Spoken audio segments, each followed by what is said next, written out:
Christine then ran downstairs. I can see your face, Jess. Yeah. I can see your face. It's a lot of eye gouging. What's up, witches? It's Claudia here, and I have some exciting news. Finally, we have created a Patreon. So you can find us at patreon.com/truecrimecovenpod. At the moment, there is only one tier. It's the familiar tier, and it's just where you can chuck us £1 just to help keep us going every month. We aim to expand on this and create new tiers and exciting content. But for now, if you'd like to support us in this way, please do go ahead. That's patreon.com/truecrimecovenpod. Enjoy the episode, guys. What's up, witches? Hi, I'm Claudia. And I'm Jess. And welcome to True Crime Coven.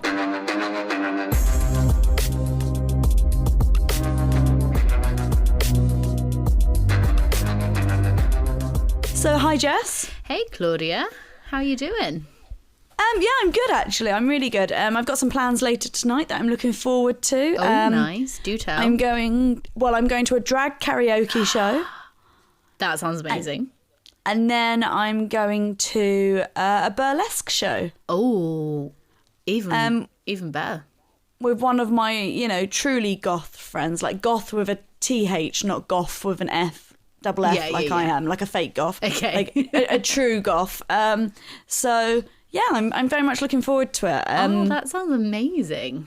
Yeah, I think I'm going to wear my zebra print dress, which, Yeah, I mean, no one cares what I'm going to wear. But I care. Yeah, that's my plan. What about you? You got anything planned? Yeah. It's Friday, by the way. Everyone will, We're not just going crazy on a Wednesday. So... Although nothing wrong with going crazy on a Wednesday. No, I was going to say. Tonight... Why are you judging my life, Jess? Tonight, me and Aidan are actually going out on our first date night, just the two of us, since Orla was born. Night. You're gonna do it right. Yeah, so we haven't... Although we've left Orla with our parents, that's normally been for like an occasion. Or we've gone out like the two of us and Orla. So today is the first... day that we're gonna go out, no baby. Where are you going? Like, what are you doing, rather than like doxing yourself completely? Yeah, no, I was just gonna sit at home and do nothing. No, Jacob, we're gonna go to Miller and Carter because we got a voucher for Christmas. Okay. So we're gonna go there. And I was just looking through all of our like cards and stuff that we got for our birthday, and I found an unopened card that had 40 quid in it. So I think we're gonna go get some cocktails with that money. Yeah. Nice. And do you have to pick her up early tomorrow, or? No, so she's going to my mum's, and then we're going to stay at my mum's. Oh, okay. So you don't have to necessarily wake up really early. No, and my mum's going to do like the whole bedtime routine with her, put her to bed. And you need to pump and dump, of course. Yeah, need if to you're pump drinking. And dump. Yeah. And then I'll wake up in the morning and then look after her again. But I also hopefully not with too much of a sore head. Oh my God, I went out for my friend's birthday the other day, and that was like the first time that I've got quite hungover. And Orla was really ill, and Aidan went to football, and I was like, you know what? We're just lying on the sofa. Diorolite, Pedalite, best friend. Yeah. So yeah, I should have had something better, but I did the rookie mistake of like not eating or drinking anything when I got home. Well, you're gonna have a meal, so you'll be fine. Yeah, so I'll be all right. And then drink water throughout the night, and then have some Diorolite before you go to bed. Yeah. Bing bang bong. Bing bang bong. Claudia's tips of how to not be hungover the next day. Lucozade is also your best friend. Lucozade is when the you're best. drunk and when you're hungover. Also cups of tea. It's all about but they dehydrate you. It's all about the electrolytes and the rehydration. That's true. I don't have anything on tomorrow, so we're just gonna have a pajama day. I don't know if I've said this before, but lining your stomach is a real thing. Oh no, it 100% is. No, as in like, basically, if you eat beforehand or you have more sugary drinks whilst you're drinking, it means that your body takes longer to digest it, and therefore the alcohol stays in your stomach rather than moving into your intestines, which have a larger surface area, which allows for more alcohol to pass into your bloodstream, which allows for you to get drunk more. So yes, you get drunk more slowly, but you also get less of a hangover. Yeah, I actually watched a video of a girl doing it. She breathalyzed herself on 2 separate nights. Had one night where she hadn't eaten, and I think she did like 5 shots of vodka, and then breathalyzed herself, and then ate, and then like a week later did 5 shots of vodka, and then breathalyzed herself like every hour. And on the one that she'd eaten, it was something ridiculous. Like 2 hours later, she was completely like 0% alcohol. And on the one where she hadn't eaten, it was like even the next morning, she still had some in her system.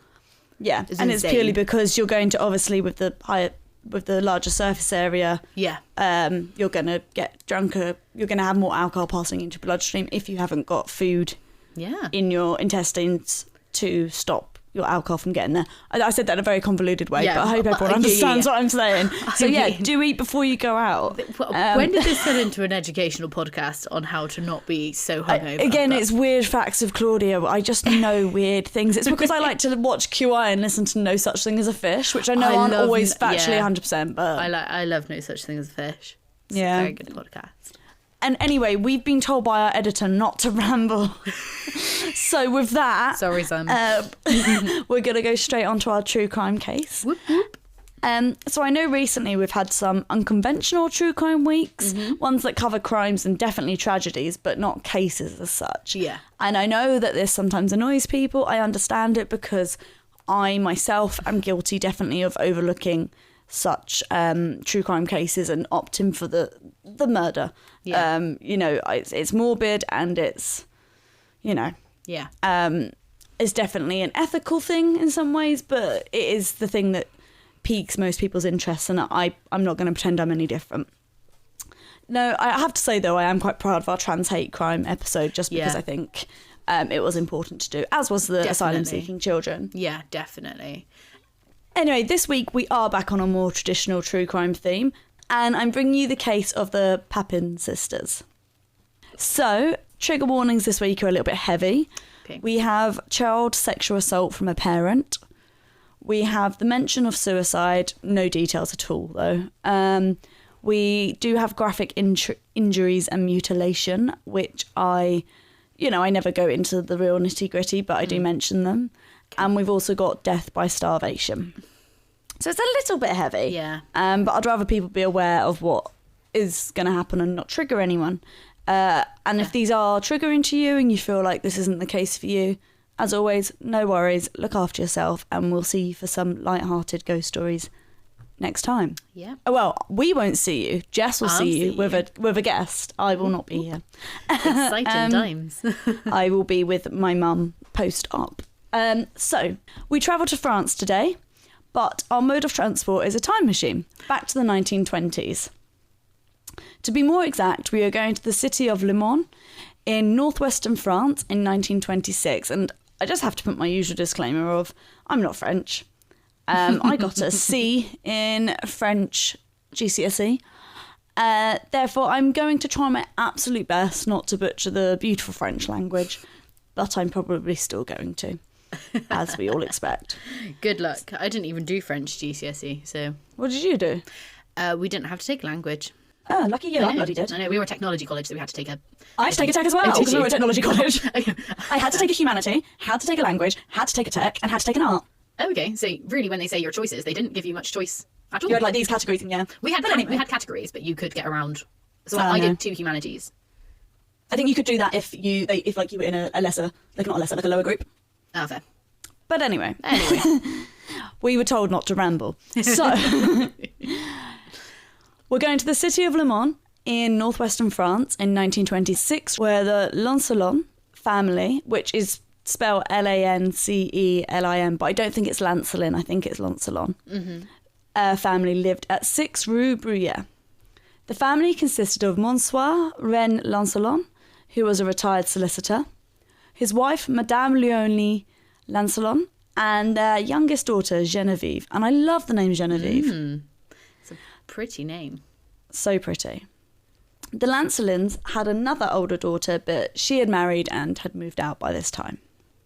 I'm also not sure how old Geneviève was, but I feel like she was at least a teenager, just because he's a retired solicitor and they have an older daughter who's married and moved out. I know obviously they married a lot younger than, but I feel like she's not a child. Yeah. In the year of 1926, the Lancelins had 2 live-in maids residing in their home. sisters Leah and Christine Papin, who we'll be taking a closer look at today.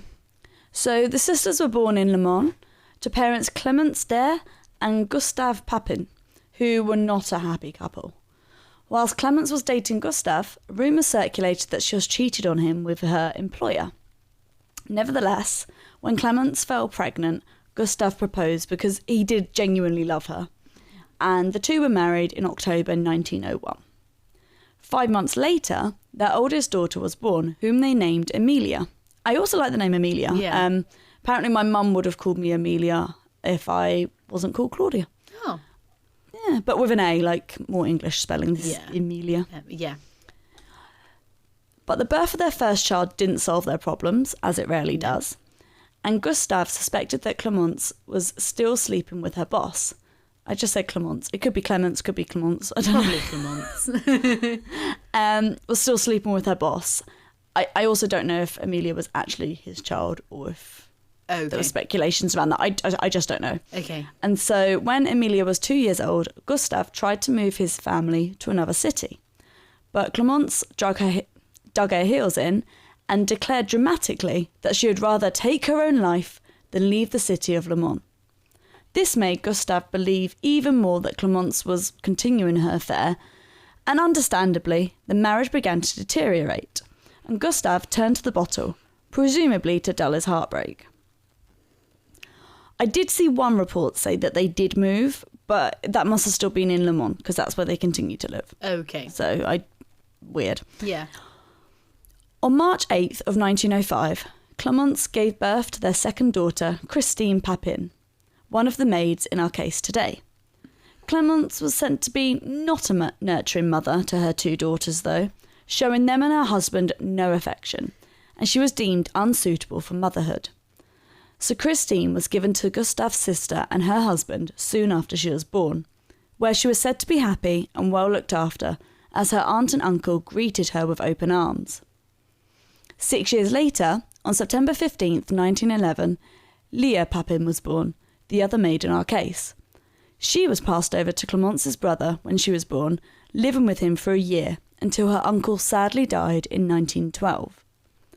And it was in 1912 that 10-year-old Amelia said that her father Gustave had raped her.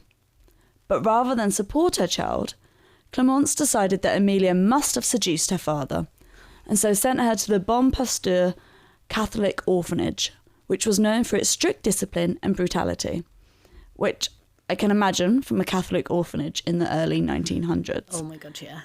And that's like not me trying to offend Catholics, but I feel as though an orphanage in itself doesn't often conjure up ideas of warmth. And when you consider the reason Amelia was sent there, she was probably seen as like promiscuous, and that wouldn't have gone down well in the Catholic community. And yes, it is completely fucked that her mother decided to blame her. And I wish I could say that this is something that doesn't happen today. But sadly it does. It's just you can't really send your children to orphanages anymore.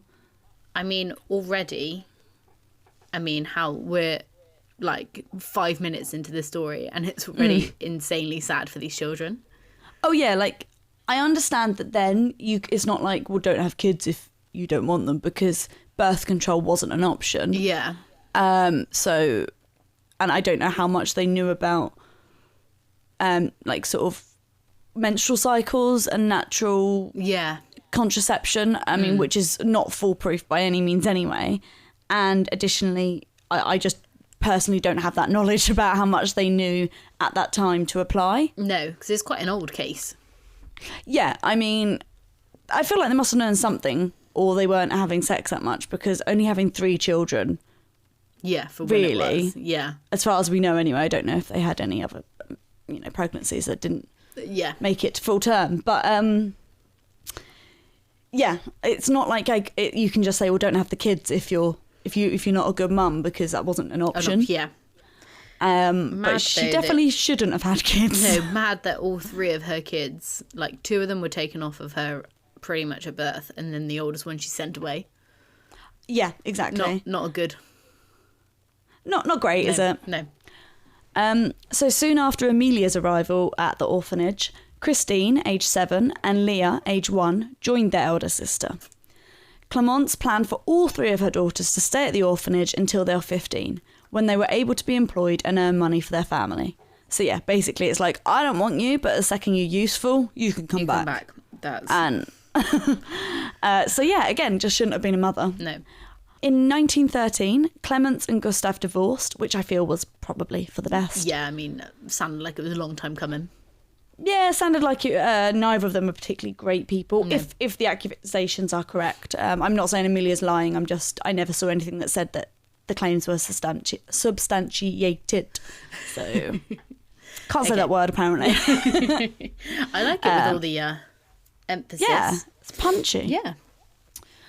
So Amelia actually ended up entering a convent and lived out the remainder of her life there as a nun.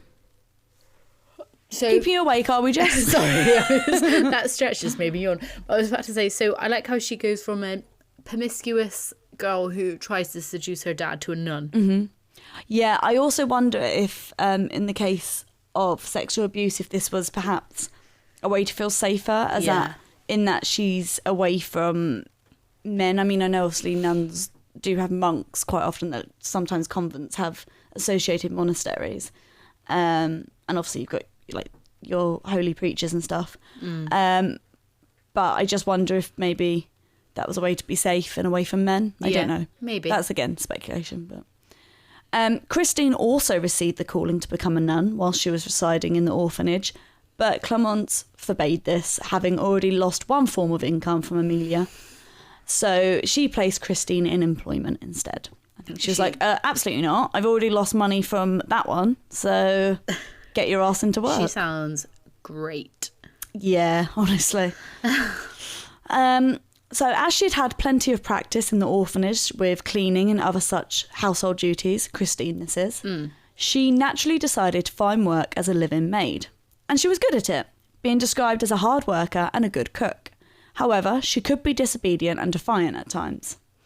Apparently she was kind of thought of as a typical like middle child, but then I don't really know how she'd be a typical middle child because she was never in a household with 2 parents and her older and younger. Yeah.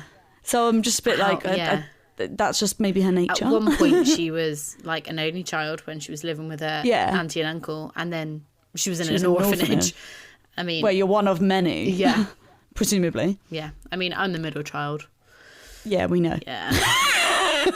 Sorry. There is psychology behind it, but... Oh, no, there is. My older brother and younger sister like to send me all these, like, videos about middle children. And I do think it's different, though, when you've got... sorry, Simon, for rambling. But I do think it's different when you've got a mixture of genders within that, though, because I think... Definitely, yeah. You're still the oldest girl. Yeah. Which is, like... I think if you've got 3 girls or 3 boys, it's a different... Yeah, there is definitely a difference between, like, each child. Yeah, I believe... Like, I can imagine that parents parent differently. Yeah, because, I mean, no matter... Even unintentionally. Yeah, because obviously when... Like, obviously now, Ola is an only child at the minute, so I can give her all of my attention. However, if we have another kid, because I already have Ola, I'm not going to be able to give them 100% of my attention. Also, you'll be more cautious with Orla and letting her do things. And then I remember my sister complaining, like, because I'm the youngest, that I was able to go and do things younger than she was allowed. Yeah. But obviously you're more lenient because you're less terrified. Yeah. But anyway. We're rambling again. By the by. So when Leah turned 15, she followed in her sister Christine's footsteps, and she too became a live-in maid. But in contrast to Christine's occasionally defiant nature, Leah was described as being obedient, as well as quiet and introverted. She was also thought to be less intelligent than her older sister. The 2 sisters... What's that look for, Jess? Just because she was quiet, she's thought of as less intelligent? No, or just... I don't think that's why. Okay, just a coincidence. I think just in general, they just thought that she was a bit less intelligent, but it could be why. Yeah. The 2 sisters were employed in various households throughout their city of Le Mans, preferring to work together whenever possible. Their employers were always content with their standard of work, but of course, Mother Clemence, or, Mère Clemence, as one should say, if you will. Jess, that's French, by the way. Okay. Was never satisfied with how much her daughters were being paid, and so would force them to find better paying jobs, hence why they moved around from job to job so frequently. And that brings us back to the Lancelot household, where the two sisters found themselves employed as living maids in 1926. See, we've come full circle. Yeah. After the sisters had been working for the family for a few months, being considered hardworking and good at their jobs as usual, Christine persuaded Madame Leone to hire Leah as a chambermaid.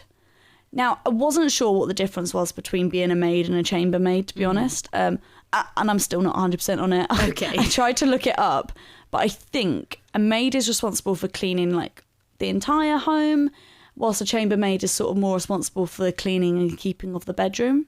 Okay. I could be wrong, and it does seem that sometimes the two titles are used interchangeably. Yeah. But obviously Leah changed from being a maid to a chambermaid, so I assume there's some distinction there, and presumably better pay. Yeah, I wonder if it's more of like a personal maid. Do you know what I mean? Like they clean your room, but also are expected to do more things for you. Yeah, like perhaps put out clothes for you and help you get ready and stuff. Also, I did see one source say that Christine was actually a cook. Okay. And that Leah was a maid. Either way, they both worked within the home and served the family. Yeah. Is the the sort of bottom line. Yeah. So being the hard workers that they were, the sisters spent their lives dedicated to working long hours doing their jobs, carrying on like this for years. They also dressed up every Sunday to attend church and were said to be known to be good girls with proper behaviour. Oh, good. However, good church-going girls. However, due to only I assume they would be Catholic, to be fair. They've lived in a Catholic orphanage. Yeah. However, due to only seeming to be interested in each other's company, they were also thought of as unsocial. Even during their lunch breaks, where they got like 2 hours, by the way. Okay, that's a good lunch I break. guess it's like more of a full-time job because you never leave. Yeah. But I'm still a bit jealous. I get 40 minutes. Yeah. They preferred to stay in their shared bedroom together rather than socialise or go out. Some reports stated that although the girls were rarely seen apart, they were also rarely seen talking to each other, leaving some to speculate if they were telepathic. Though sometimes I just think perhaps there wasn't much to talk about. Like, if you're not going out. Yeah, and if you're with and each seeing other things. 24/7. Yeah, and also you get to know someone so well that it's not telepathy, it's non-verbal cues. Yeah. Like, in the way that you and Ada could probably exchange a look and know what each other's saying. Yeah, and just also, there's nothing wrong with being happy sitting in silence. A comfortable silence. Yeah. Like, me and you can sit comfortably in silence. Yeah. Me and, like, anyone I'm close to, that's like a sign of closeness, isn't it?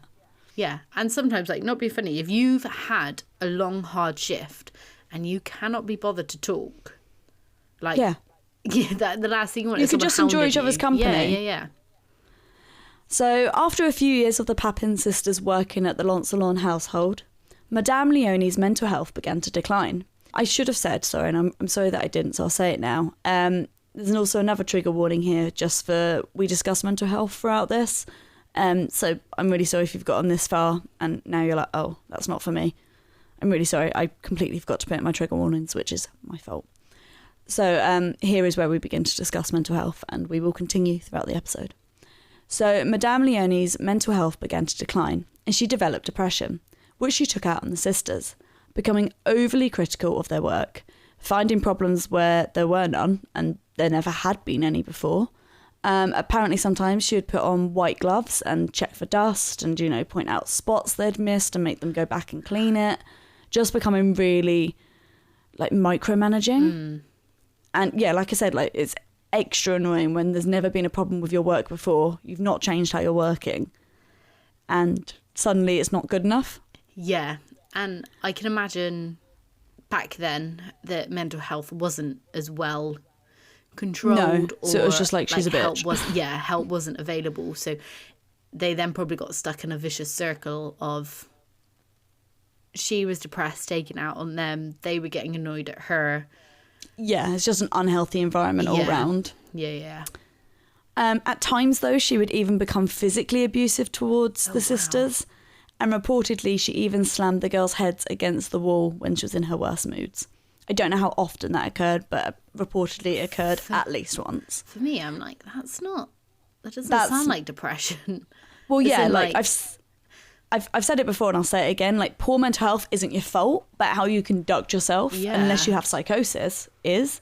Like, I'm not going to sit here and pretend that my own poor mental health hasn't impacted me in a way that I've behaved awfully. I think anyone with bad mental health probably has behaved badly because of it at some point, but that doesn't make it okay. You should always look to improve on that and apologise and make amends. Like, and apologies don't make everything better, don't get me wrong, but you can't just say, well, I'm depressed, so that's why I slammed your head against the wall. Yeah. Or I did X, Y, Z. Yeah. However, I can imagine that physical punishment towards your staff, quote unquote, was perhaps a bit common.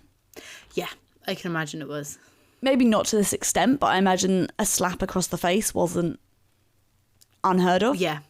Or even like not like a whipping, but do you know what? Like a caning almost.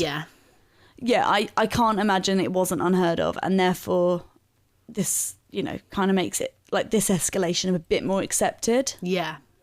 Like, obviously, I don't think it would have been ideal, but I don't think people would have necessarily said anything either. Yeah, it wouldn't have been like if that happened in today society, that would be an uproar. Huge thing.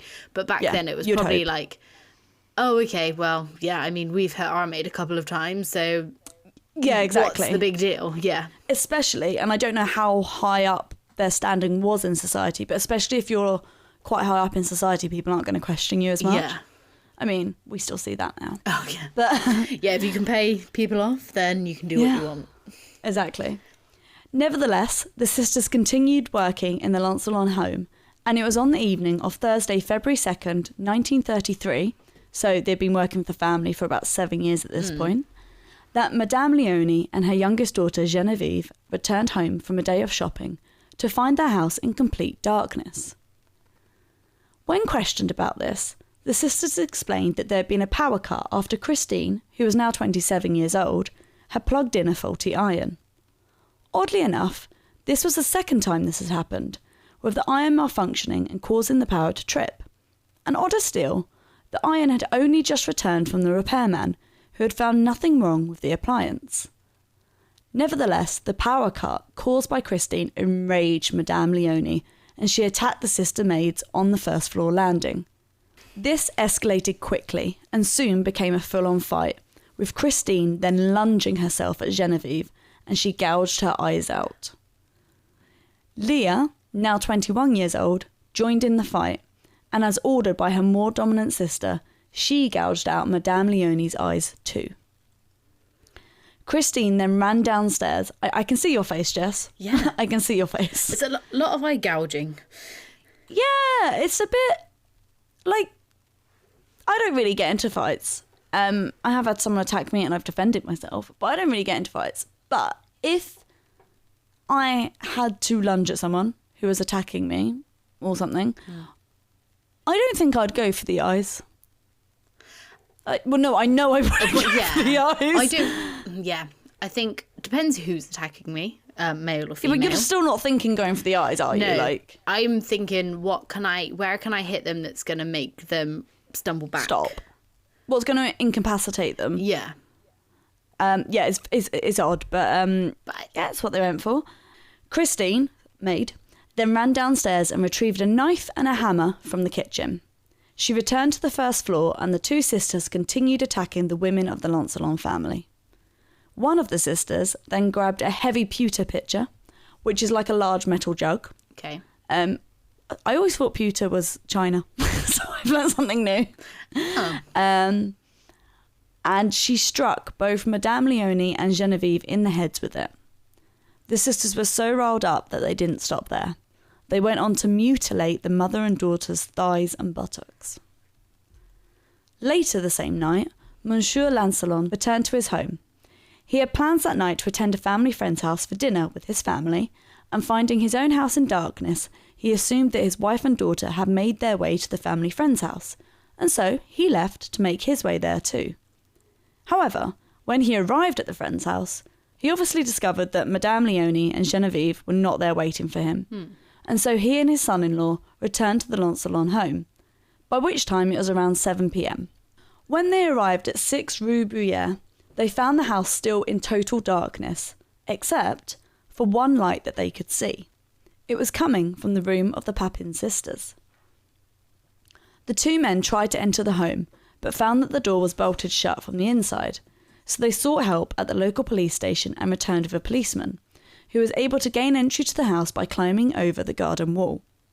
Once the officer was inside, he found the bludgeoned bodies of the Lancelon women, who were almost unrecognisable, and it was only due to being found in their own home and being unaccounted for that it was obvious who the bodies belonged to. They were covered in stab wounds, with both their eyes gouged out. Madame Leonie's were found in the folds of the scarf she was wearing around her neck, whilst one of Genevieve's eyes was found under her body and another on the stairs at the other end of the landing. Yeah, it's so pretty they gruesome, isn't it? fully gouged their eyes out. Yeah, which really cringes me out. Yeah. Also, that wouldn't kill you either, would it? Gouging someone's eyes out. That would just be fucking horrific instead. I think this might be one of the more brutal ones that we've... Yeah. I often don't go into the nitty-gritty, but in this it was sort of necessary because it's what happened. Yeah. And if it's included in an article, I will include it. Yeah. I guess because it's an older case, we know more. Yeah. It sounds like it's going to sound weird, but I think eye gouging is like the same as suffocating someone. It's just because you have to be so close to their face. It's very intimate. Yeah. And I mean, I cannot speak from experience as I have never gouged someone's eyes out, but I cannot imagine I'm glad to hear that. I can't imagine it being an easy task. Yeah, I have to admit, I've never either. But Yeah. Something about eyes freaks me out a little bit. So, as it was presumed first that there had been an intruder in the home, it was feared that the Papin sisters had met a similar fate. And that's the thing, no one was thinking it was them. Yeah. They were all just thinking, oh my God, like someone has broken in, they've done this horrific crime. They must have maybe hurt the maids as well. So the police officer carried on upstairs, where he found the door to Christine and Leah's room locked. He knocked tentatively, but there was no response, and no noise was heard from inside the room. A locksmith was called to open the door. Not entirely sure why they didn't break the door down, to be honest, but, you know, different times. And once the door was unlocked, the officer did indeed find the Papin sisters inside, but they were alive and well. They were found in bed together, naked, and on a chair in the room was a hammer, covered in blood and hair. And yeah, a bit of a twist there, naked in bed together. Yeah. So Christine and Leah were questioned, and immediately they confessed to the murders of Madame Leonie and Genevieve. However, they claimed that they had killed them in self-defence. During their trial, the sisters tried to protect each other by each taking responsibility for the crimes and absolving the other one of their part played. In prison, they were separated and were not allowed to see one another, which caused Christine great distress. And I think it's really telling that, like, it caused Christine great distress, but Leah wasn't as bothered. Yeah. And I don't know if that's in part because Leah was, you know, not disobedient, so it wasn't in her nature to make a fuss, or whether it shows that actually perhaps Leah has more dominance than people realise. Yeah. Or that Christine is so controlling, not having her sister there to control. True, you do say that in abusive relationships, don't you? And she has, because she's in prison, she has nothing to control, so she's just losing all her control. Yeah, that's very true as well. Yeah, I didn't think of it like that. So much so that at one point the prison officers actually relented and allowed the sisters to meet, which I can imagine didn't normally happen very easily. No. But it obviously got to a point where they were just like, oh my God, it'll just make life so much easier. Yeah. So reportedly, upon seeing Leah, Christine threw herself at her and began to unbutton her blouse. I don't know if that's Christine's blouse or Leah's, but either way, one of them's getting unbuttoned. Yeah. And begging her to please say yes, which, along with the sisters being found naked in bed together, has caused people to believe that there may have been an incestuous romantic relationship between Leah and Christine. It's just speculation, though. Okay. In 1933, Christine's mental health deteriorated. And in crisis, this is whilst they're still in prison, and in crisis, she tried to gouge out her own eyes. And I don't really know why this seems to be the go-to. Like, why eyes? Yeah. I mean, also, like, doing it on someone else, hard. One thing. But doing it on yourself? Yeah. And also, like, again, like we said, it's not going to kill you. Yeah. So that's not an attempt to take your own life. Yeah. Exactly. And not in an... I mean, there's no nice way to go blind, but there's definitely nicer ways. Yeah. It's all horrible. I would never want to lose my sight. And I'm not diminishing that and anyone that goes through that. But it's just like... having your eyes gouged out is definitely not a chosen way to have to go through that. I wonder if her mental health was so bad that she was like hallucinating though, and if she got to that point and she was like, this is the only way I can stop the hallucinations, blah blah blah. Well, this is the thing, and I was going to mention it later, but I'll say it now. They referred to it in prison as like an episode she had. And I'm referring to it as a crisis because that's updated language, and two, like, the term episode seems like dated but also reductive. Like, it seems like psychosis or crisis, doesn't it? One of those episodes. Yeah, like, women. Yeah, like, yeah. And it's like, no, this is a mental health crisis. Yeah. So she was placed in a straitjacket for her own safety and also presumably the safety of others. She made a statement to the investigating magistrate in which she stated that on the day of the murders, she had experienced an episode, crisis, just like she had in prison. She said that this was basically what had caused the murders. Okay. Because of this, the sisters' defence lawyer made a case of not guilty by reason of insanity on behalf of Leah and Christine. And they did indeed appear to show signs of mental illness, obviously from what we've just said, but also they wouldn't maintain eye contact and would stare straight ahead as though in a daze. 3 doctors were appointed to carry out psychological evaluations on them, and they concluded that the 2 sisters had no mental health disorders and were deemed fit and sane to stand trial. So I think they thought it was a bit of an act. Oh, okay. But I guess in this understanding time, at the time. Yeah. They probably just think like there's depression, being insane, and being healthy. There's not all these other levels of mental health that we now understand. Exactly. It was probably a bit more black and white. Yeah. They also concluded that there was not an incestuous relationship between the sisters, and that Christine's affections towards her sister were based on familial ties. Now, I just want to say, I was reading this and I was thinking, like, I love my sister a lot. And in general, like, I come from quite a liberal household, so other people might find this weird, but I don't really have any qualms, like, being naked in front of my sister. Yeah. We're not particularly, like we would never walk around the house just, like, swinging around with, like, stuff out. Getting changed in the same room together, yeah, like, I'm thinking about you the time... have to leave a room to get changed kind of thing. No, and, like, me and my sister went to Indonesia for a day and had a spa day together, which sounds very bougie. But my sister lives in Singapore, so it's less bougie, in a way. Yeah. Because it's... Yeah. And we were, like, sharing the spa room, and obviously you're naked underneath your towel. And then, weirdly, there was a toilet in the spa room, which was, like, partially hidden. But, like, if we need to go to the toilet, like, masseuse left, but we wouldn't mind peeing in front of each other. Yeah. Which is kind of a girl thing anyway, I think. But I have no qualms about being naked in front of my sister as and when. Yeah. But, like, I would not lay in a bed naked with her. No, and you wouldn't just get naked in front of her for no reason. No, and I also would not undress her in any way whilst begging her to let me. Yeah. Like, unless she was very drunk and I had to, like, get her ready for bed or something. Yeah.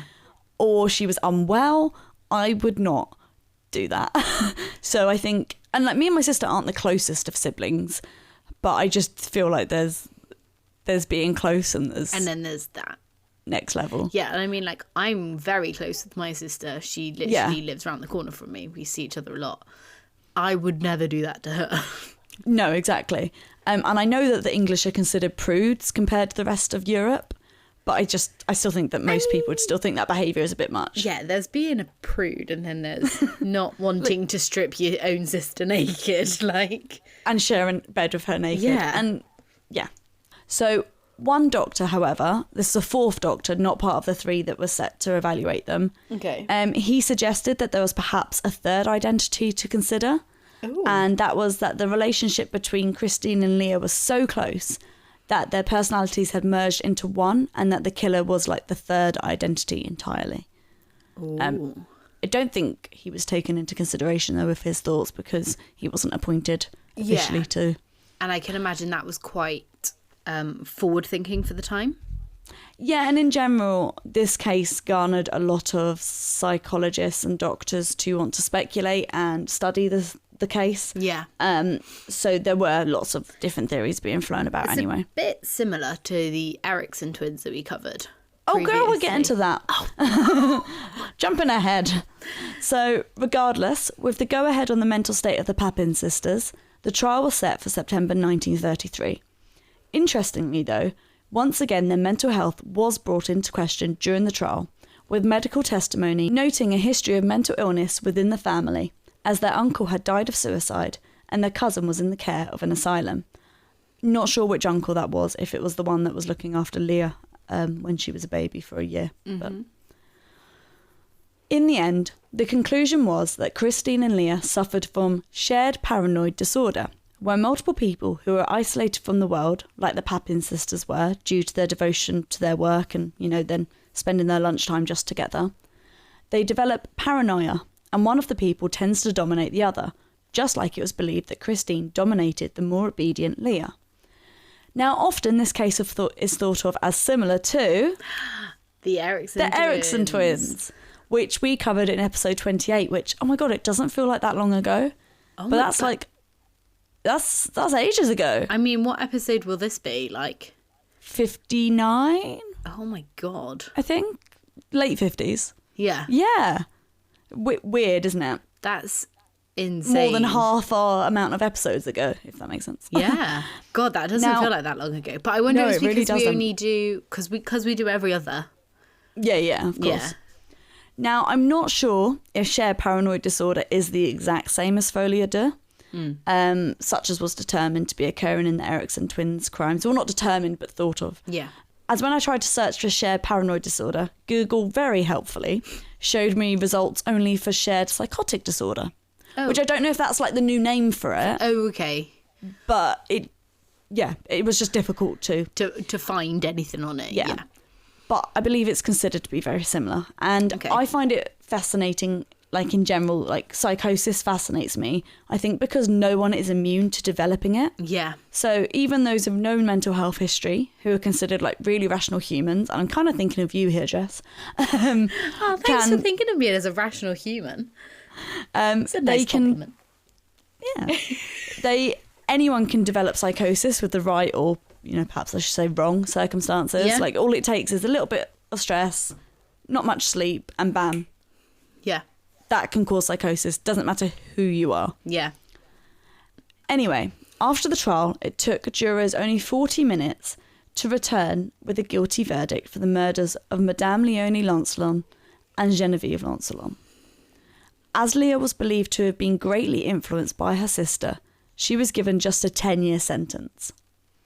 In stark contrast to this somewhat lenient sentence, the dominant Christine was sentenced to death by guillotine. Very French.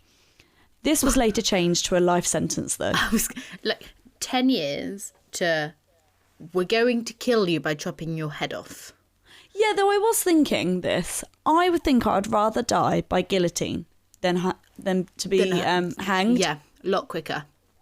Also, we apologise for saying hung in an earlier episode when we were talking about things, because our editor pointed it out, and I kicked myself because I know it's never hung. It is always hanged. You're always hanged, not hung. Yeah. But yeah. So that is a Bristolian thing. Like, Bristolians are really bad at grammar, so I'm not saying anything. But yeah, I think I'd rather be guillotined. Yeah, it's a lot quicker. Yeah. But then I think, I would really want to move my head. I know you can't move your head, but you'd really want to. Yeah, you'd be like, whoop, oh, too quick for you. Yeah.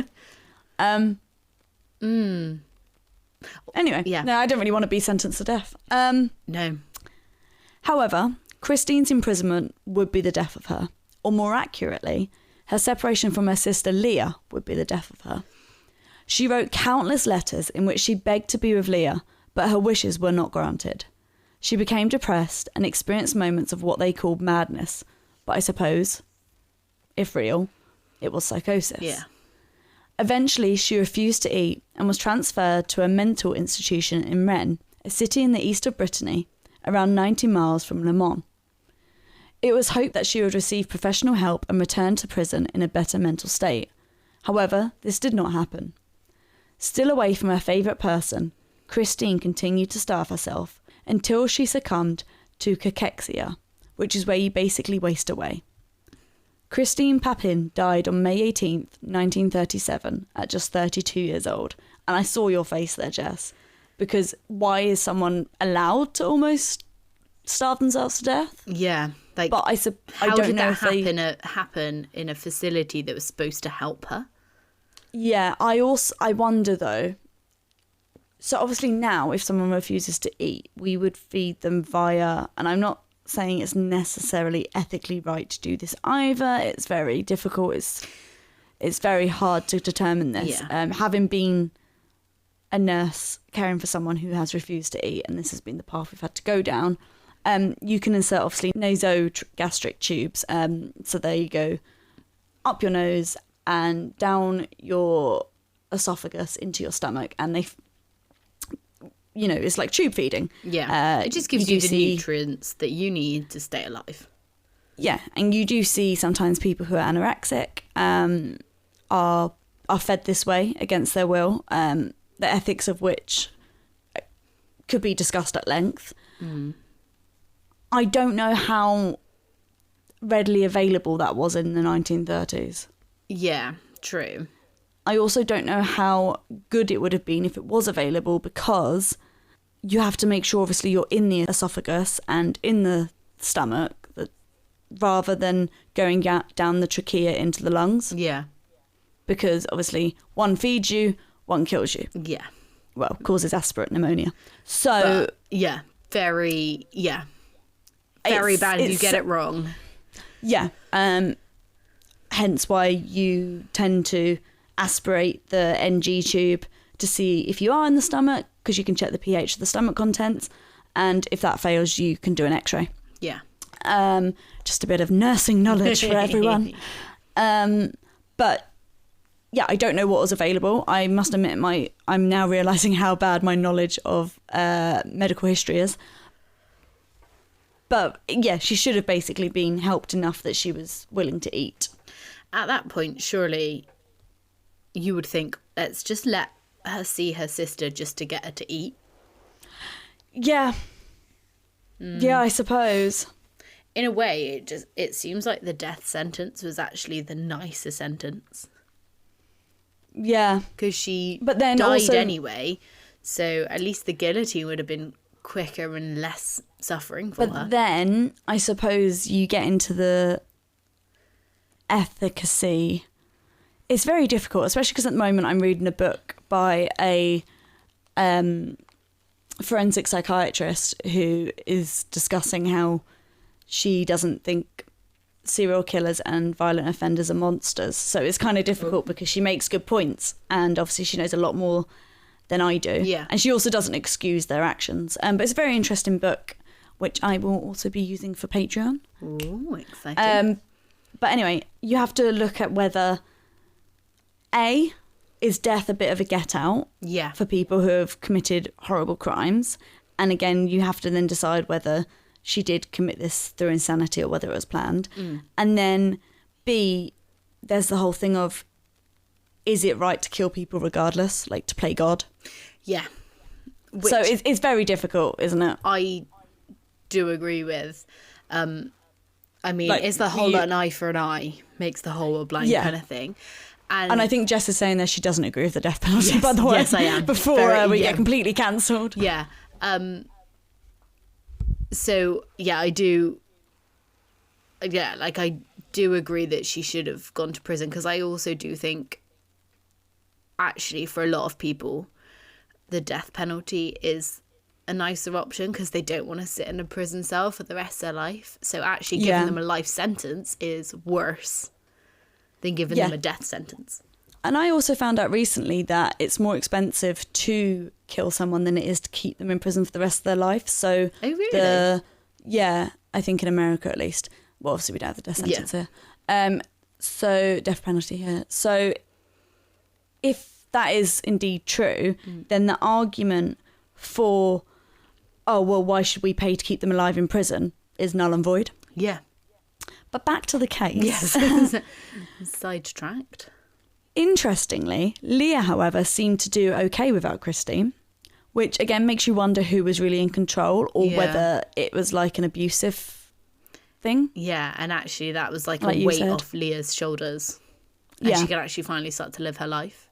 Exactly. So she served only 8 years of her sentence before being released early in 1941 due to good behaviour. She then moved to the city of Nantes and was joined by her mother, Clemence.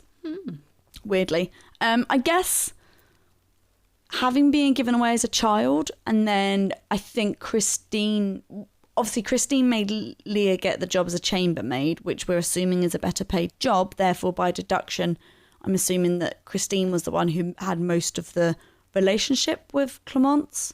Yeah. Making them get better paid jobs, I mean. Yeah. So I wonder if she only had a good relationship with her mother, or maybe it was a good relationship because of her obedient nature. Yeah, don't know. But I don't know. But anyway, she was joined by her mum. She took on a new identity and she resumed her work as a maid, however, in hotels instead of employers' homes. Okay. There is a bit of uncertainty surrounding when she died exactly, with some accounts stating that she passed away in 1982 at the age of 71. However, a French film producer claimed to have encountered Leah Papin in a hospice in France in the year 2000, where she had suffered a stroke and was unable to speak. This woman died in 2001, and if this was indeed Leah, then she would have been 90 years old. In death, the sisters were reunited, and the two are buried together in cimetière. I think it's the French word for cemetery. Okay.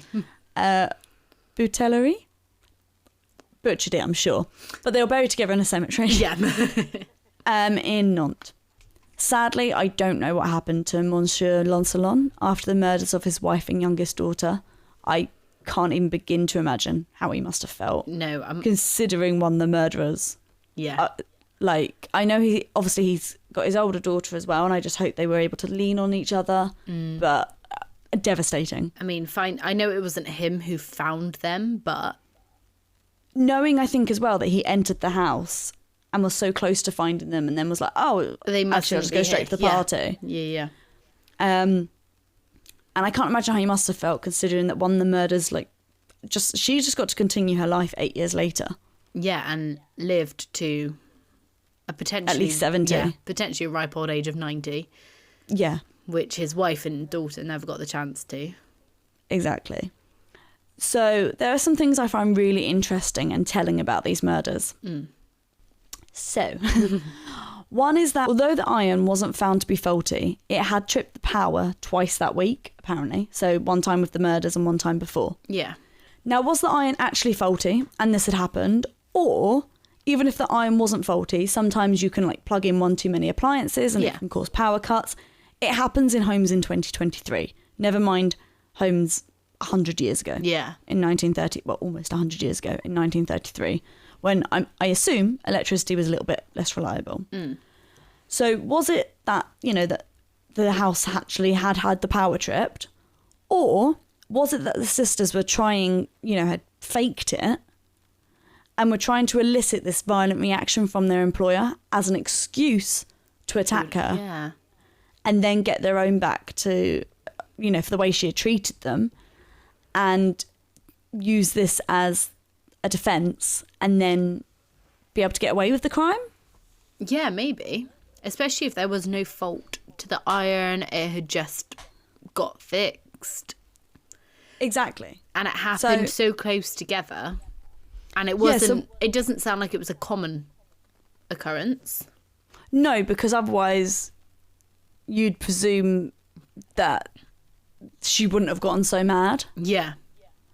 So I wonder if it was that when it had happened earlier, they hadn't got the response they wanted and they were like, oh. So then they thought they'd try again. Yeah. Or maybe it was literally just one of those things and it Just tipped happened. her and then they attacked. Yeah. Who knows? But knowing her, they would have known that was the response that they were going to get. Yeah, but then that wasn't the response that happened They the got first time. Yeah, true. I also wonder if Genevieve was sadly just there and had to be killed as she, put up a Witnessed. fight. Witnessed and, would have put up a fight and stopped Yeah. the women from killing her mother. Or was she an intended target as well? I mean, obviously, they might not have known that they were going to return together, but then actually, I suppose they would have done. They knew that they were out shopping together. Noon? They would have known. They would have known. They would have known the schedule, and they would have known that the husband wasn't there. Yeah, exactly. And I wonder if maybe she was also just seen as an enemy because she was part of the family. Maybe they just took their chance and just attacked when they could. Bit jealous or maybe, of her because she's got the childhood that they never had. Yeah, and the luxury life that they never had. Yeah. Or, was she ever cruel to the maids? As I didn't see any evidence that she was, but I can't, Also, you think if you're going to have a role model mother who abuses the maids, you might do the same. Yeah. The evidence that said that the mother did abuse the maids, was that just the maid saying that, or was there actually like... I have to assume it was just the maid saying that. However, I don't know. Okay. Because all that was ever reported was that she reportedly abused the maids. Okay, so I don't yeah. know how true those claims are, but it doesn't seem to be in dispute. Okay. And again, as we mentioned earlier, type of era that it wasn't frowned upon to give Perhaps be a your bit maids a little bit of a smack. hands-on, per se. Yeah. Additionally, so it's mentioned that Madame Leonie's eyes were found in her scarf, which was around her neck. Yeah. Now, that seems like me an obvious way to somewhat easily strangle and kill someone. Like if they're already wearing a scarf that can be used as a ligature. I know we often debate the ease of strangling someone on this podcast, but it just seems easier to incapacitate at least someone with what's already around the neck. Difficult to suffocate someone, but if you've got a ligature, it's made easier. And how much easier is gouging out someone's eyes than suffocating them? And also definitely easier, you'd think, than running downstairs to get 2 weapons and then run back upstairs with them. Yeah. But that also makes me think maybe it wasn't premeditated, because wouldn't they have had them closer to hand? Yeah. See, there's so many things that just get me thinking in this case. Yeah. I wonder if it wasn't not premeditated, but they Had thought about it. thought about it, and they were like, even if it was an unintentional power cut, they were like, you know what? Fuck it, let's take our opportunity. Yeah, and they might have even as a joke or just in general between the two of them, who knows what they did discuss? Yeah. Because no one really saw them talking. No. We don't know if they talked and, fantasized about things like this in their room together or planned things. Or even if they weren't planning to murder them, they probably spoke about what a lovely life they had and how they wished that they had their life, and it was unfair that they had this life and they got to abuse them. So they probably egged each other on in that sense. Exactly. I mean, again, we're just speculating here, everyone. And I also think it's quite telling that the reason they went downstairs, fetched these weapons, so a hammer and a knife, it points to me that they really wanted to torture their victims, they wanted to inflict pain. Yeah, it's not just a spur of the moment anger. Because there must have been that jug was obviously close to hand, so there was other weapons close to hand. They obviously, once they started attacking, they were like, that's it, we're gonna kill these people. And it does point to the fact that they had discussed their ideas. Yeah. Also, reportedly, most of the beating was to the faces of the Lancelot women, which points to it being a very personal attack. Quite a lot of anger, quite personal, quite passionate. Yeah. Again, which could signify the jealousy they feel. and the hatred towards Madame Leonie at the very least for how she treated them, or reportedly treated them. Yeah. The mutilating of the buttocks and thighs is a bit odd. Yeah. As women's French fashion in the 1930s was to wear long skirts, so they would have had to... It seems unlikely to me that a very long skirt, and when I say long, I'm talking at least mid-calf, Yeah. that skirts like that, even in a struggle, would completely ride up. Yeah. They might do, but I just feel like they would have had to expose Madame Leonie and Genevieve to do this. Yeah. Whereas, like, obviously it would still be horrific to happen now, but if someone was wearing a short skirt or, you know, very short shorts, it would be easier to get to those areas to attack them. It would still be absolutely horrific. Yeah, but... especially if your intention was to kill them, like going for the thigh. Not that I'm telling people how to murder people, but going for the thigh, obviously you've got some big blood vessels running through there. Likelihood of them bleeding out is higher if you manage to hit it in the leg. But then they say mutilating. Yeah, that's more than just stabbing. Yeah, I feel like that's cutting in a pattern or like superficial cuts. Again, we don't go into things too much here, and I don't want to sit here and like speculate and sensationalize something that's already pretty horrific. Fucking horrific. Sorry to swear, but I mean, Jesus. But that's what it signifies to me. Yeah. That it was superficial cuts in perhaps a pattern, or at least, you know, in a way that was torturous rather than fatal. Yeah. I personally also think it's really hard to determine if this was mental illness or not, especially because we're talking about the planning, potentially. Yeah. But of course it isn't for me to sit here and diagnose them. I'm not fair enough qualified, and I didn't meet them. But there do seem to be elements of poor mental health, as well as elements of acting like they have poor mental health. Okay. Do you agree? I don't know. Yeah, I mean, the whole staring off into space when they were at trial, I mean, I know can come across as seeming like they have mental health problems, but that's also not what they did beforehand.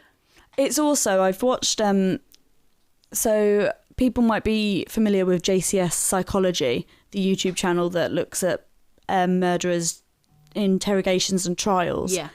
And they did one where they looked at someone pretending to be mad.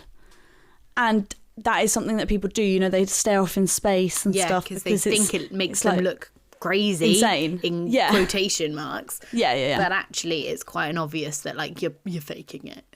Yeah, as someone who has looked after and triaged people with psychosis, that isn't really generally how they present. They might have moments of that while they're thinking or hearing voices, which is something that indicates psychosis, but they don't just stare. It's not.